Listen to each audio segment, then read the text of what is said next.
코코야시 마을. 해적들이 봉건시대 영주처럼 설치고 다니는 지옥의 바다 신세계와 비교되는 낙원 이스트블루 이야기의 정점을 찍은 파트로 원피스를 상징하는 인기 캐릭터 나미가 본격적으로 밀짚모자 일당의 동료가 된 에피소드이다. 한때는 지상파 3사에서 외국 애니메이션을 틀어주는 시대가 있었는데 원피스는 KBS에서 방영됐었다. 이때 KBS 애니메이션으로 원피스에 유입된 팬들이 원피스의 근본이라고 칭송하는 루피, 조로, 상디, 나미, 우소비 하나의 팀으로서 아론 일당과 맞붙는데 원피스 팬들에게 익숙한 멤버 한 명당 적 간부 한 명의 구도가 본격적으로 시작된 에피소드이기도 하다. 또한 원피스는 극악무도한 해적이 주인공인 만화인 주제에 공주님 구하기 클리셰를 자주 사용하는 만화이기도 한데 나미를 구하는 코코야시 마을 에피소드는 공주님 구하기 클리셰를 처음으로 차용한 에피소드이기도 하다. 이후 루피에게 처음으로 현상금이 걸렸다는 기념비적인 가치 외에도 이스트블루 에피소드의 최종 보스인 아론의 포스와 루피하면 동료애가 떠오르게 만든 첫 에피소드인 만큼 원피스를 라이트하게 즐긴 사람들에겐 가장 인상적인 에피소드로 자주 뽑힌다. 알라바스타.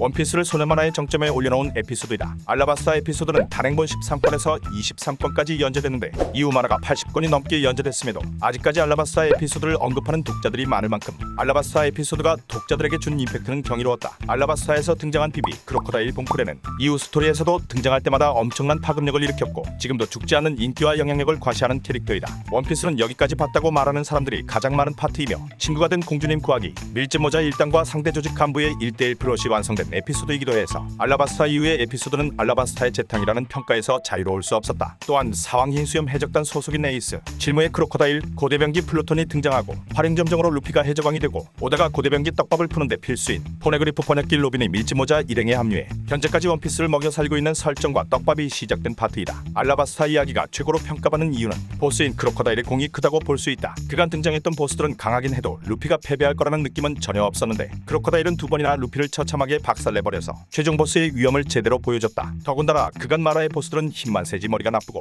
입이 가벼워서 독자를 답답하게 만들었는데 크로코다일은 진정한 악의 수장다운 지략과 잔혹함을 보여줘 이를 극복한 루피 일행의 성과를 더욱 빛내줬다. 싸움이 끝나고 서사를 갈무리하면서 보여준 명장면들은 많은 원피스 팬들에게 암흑기를 버텨낼 원동력이 되었다. 하늘섬.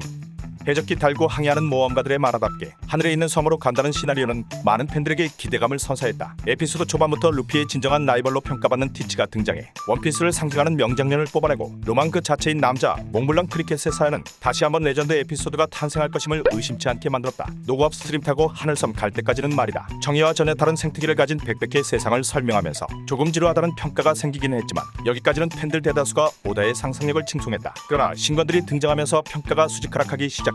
하늘까지 치솟던 판매량도 꺾이면서 원피스 팬들에겐 하늘섬의 실현이라고 불릴 정도로 평가가 안 좋은 에피소드였는데 에미넴 닮은 이분이 등장하면서 분위기가 바뀌기 시작했다. 이후 노랜드와 카르가라의 과거 회상이 나오더니 루피가 황금형을 울리면서 영상 제작자를 원피스에 귀하게 만들었다. 팬들 사이에서는 호불호가 상당히 갈리는 에피소드지만 다른 소년 만화와 구별되는 원피스만의 매력이 뚜렷한 파트이기에 최고의 에피소드로 선택하는 사람도 많은 하늘섬이다. 정상전쟁.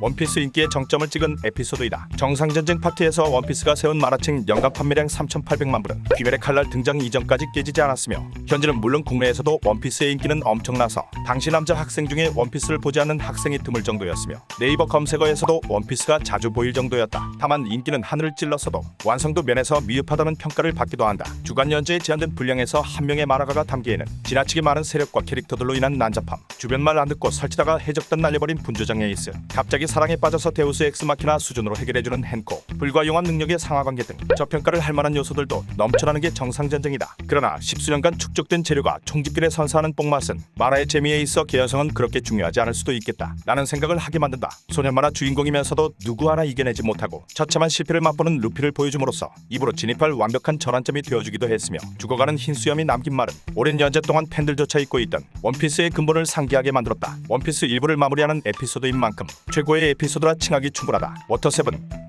가장 원피스다운 에피소드이자 가장 파격적인 에피소드였다. 그동안은 적이 아무리 강해도 내부의 결속은 강철 같았는데 워터7 에피소드에선 시작부터 메리오의 리타이어, 우솝과 로빈의 탈퇴로 시작한다. 원피스의 가장 중요한 가치 중 하나인 동료가 박살나면서 시작한 것. 또한 소년만화 인기의 핵심은 주인공 일행을 빛나게 해줄 적의 존재인데 원피스는 크로커다일이라는 역대급 보스를 초반에 내놓으면서 크로커다일보다 강대하고 매력있는 빌런을 만들어야 한다는 숙제가 생겼는데 일개 범죄 조직을 넘어서 진정한 바다의 주인, 세계 정보와의 대립구도를 형성함으로써 완벽하게 숙제를 풀었다. 흠잡을 데 없는 구성 외에도 밀짚모자 멤버들의 새로운 필살기, 빌런 조직 사이퍼폴의 육식 등 소년 만화 특유의 콘텐츠도 넘쳐나면서 여러 학생들의 쉬는 시간을 고단하게 만들었다. 여러 장점들 중에서도 영상 제작자가 NES 로비를 최고로 두는 건 세 가지 이유 때문이다. 첫 번째로 데뷔 100파이트 에피소드이다. 코스 요리에는 메인 요리의 맛을 강하게 만들어주는 전체 요리라는 개념이 있는데 워터7 에피소드 전에 데뷔 100파이트를 넣어서 독자들의 눈을 바닥까지 낮춘 다음 NES 로비를 터뜨림으로써 만화의 재미를 극대화시켰다. 두 번째는 우솝의 저격왕 각성이다. 그간 우솝은 활약할 때는 해주지만 전반적으로 개그 캐릭터의 느낌이 강했는데 루피, 조로, 상기라는 괴물들 사이에서 자괴감을 느끼다가 동료를 위해 저격왕으로 각성하고 루피를 위해 루치에게 싸움을 거는 모습을 보여준다.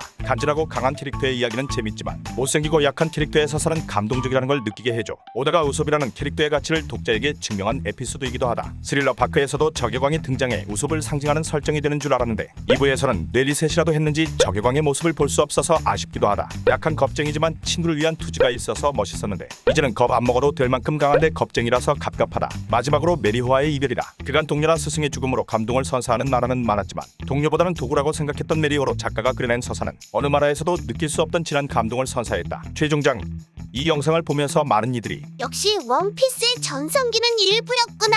라는 생각을 할 것이다. 그러나 신앙을 잃는 것은 죽음을 의미하는 법. 만화의 신께서 어인선부터 와노코니까지 10년 넘게 전체 요리를 먹인 다음 25년간 축적한 콘텐츠를 최종장에서 대방출할 빌드업을 세우셨다. 원피스에서 가장 재미있는 에피소드가 지금부터 연재될 예정이니 독자들은 의심하지 말고 원피스를 볼지어다. 추가로 전설의 할배들은 고이 묻어두고 노래 잘 부르고 얼굴도 예쁜 아이돌 우타가 등장하는 원피스 필름레드가 개봉했으니 당장 보러 가자.